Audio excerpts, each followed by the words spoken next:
Welcome back to the channel, everyone. I hope you're having a great day. I am, as always, your host, Mr. Sean, and this is Chimera Miniatures' official YouTube channel. Today we have a story that was posted directly to my subreddit, r/MrSeanReadsStories, and then it was actually recommended by one of my listeners for me to narrate this one, so I went ahead and I decided I will do just that. It is a longer story, so this will just be a one-story video rather than a compilation like most of mine are, so, just be prepared for that.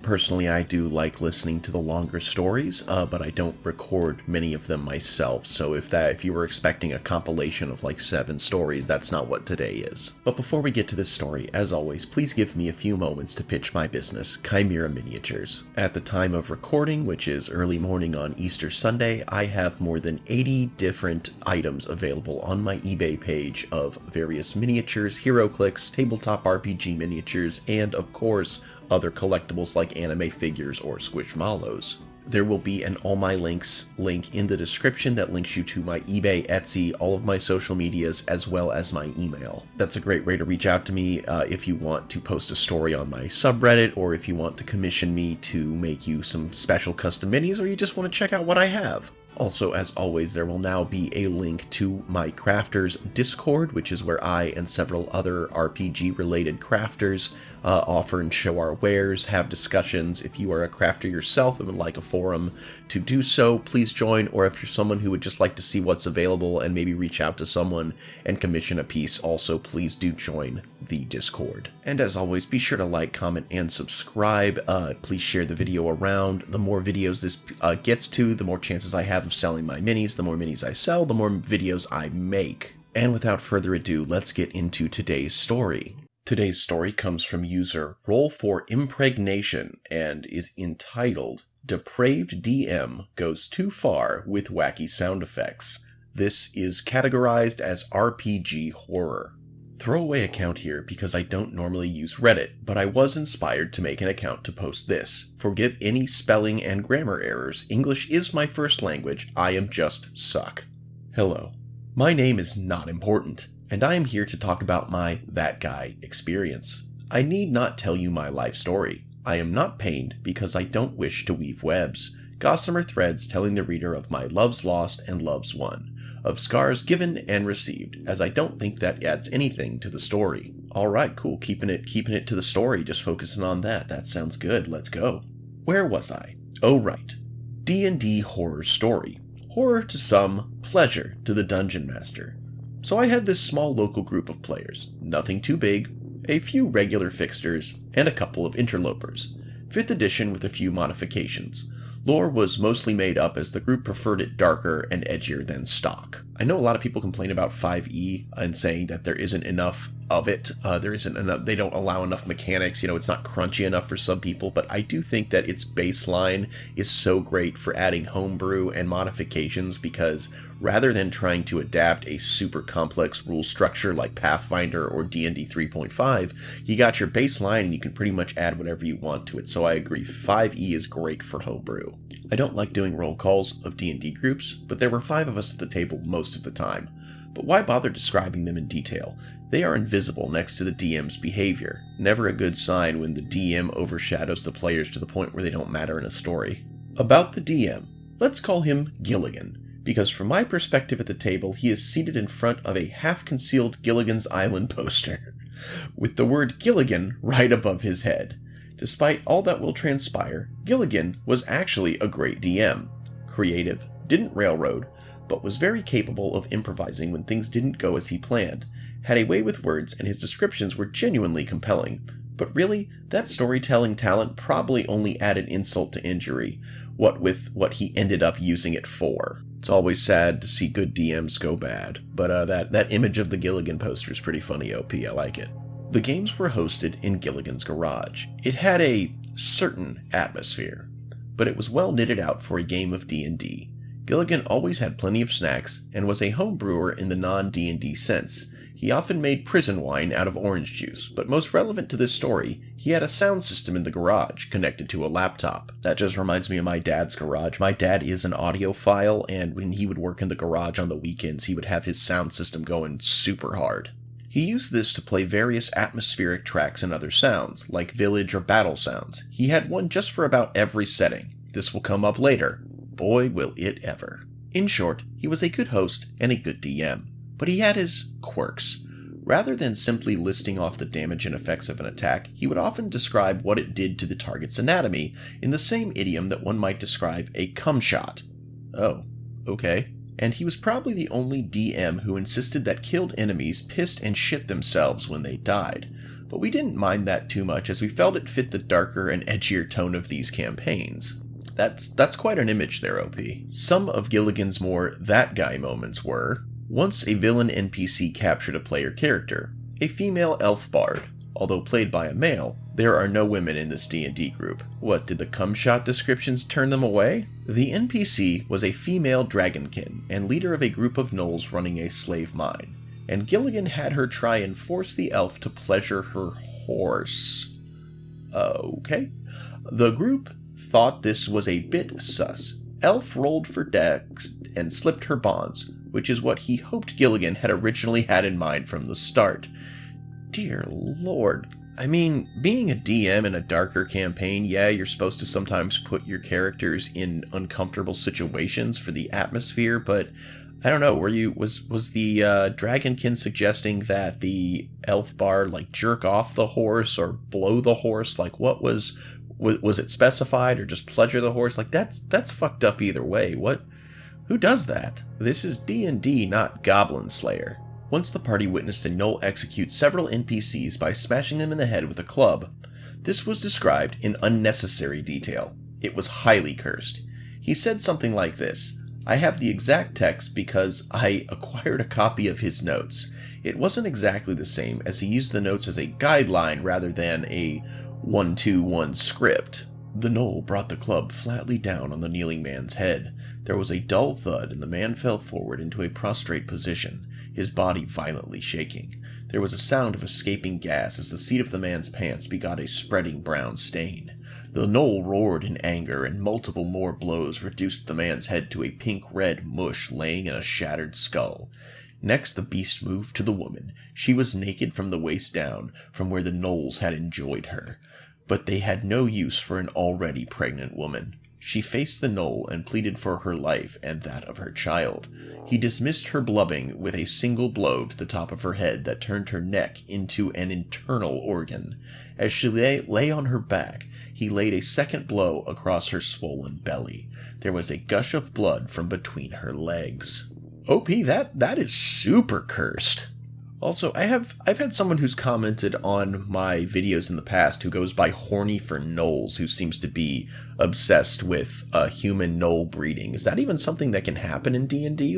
I didn't think they could interbreed, but it seems like these people with that like gnolls take it very Goblin Slayer. It's oh yeah, gnolls can mate with anybody. What would a half gnoll child even be?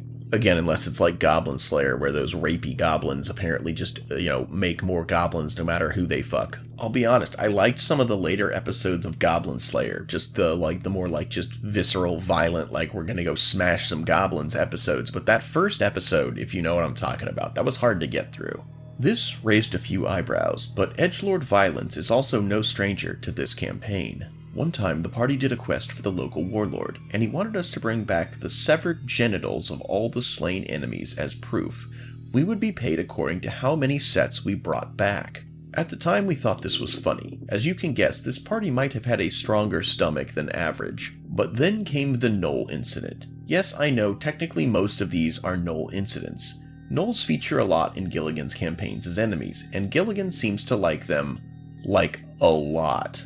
But this one earned the capital G. Wait, is Gilligan horny for gnolls? Is he the user horny for gnolls? I mean, we know he's horny for gnolls, but is that his username? Horny, if you're listening to this, can you confirm whether or not you are Gilligan? The party was performing stealth reconnaissance on a village on the frontier, only to discover it had been raided by gnolls. Cue far more graphic describing of brutal sexual assault and violence than I ever thought I was going to hear at a D&D table. While this group was no stranger to sex and violence appearing in the campaign, this was way too far. I don't have the notes for this one, but it included things such as women being bound in stockades, being forced to watch their fellow villagers dance on the end of ropes, while the gnolls took turns using the women from behind. And Gilligan very deliberately deployed the term used to describe these acts more than once. At one point, one of the women gave birth while being hanged. What the fuck? Gilligan's character, a halfling thief, is hiding in a barrel watching this happen. Gilligan made it very clear he was pleasuring himself to the sight. Whoa. So Gilligan, the DM, not only described these enemies doing this, but he made a DM PC that is getting off to this? That's just fucked. That is cursed. He might be a good DM, but I feel like he's a bad person. These fantasies are not the kind you just inflict on others, okay? Several of us are quite uncomfortable at this point, but DM continues with more unnecessary detail and then plays this from his soundboard as background ambience. I'm just gonna give a trigger warning because I am gonna play the sound as it was included in the story. If you've been listening up to this point, you know exactly what you're about to hear.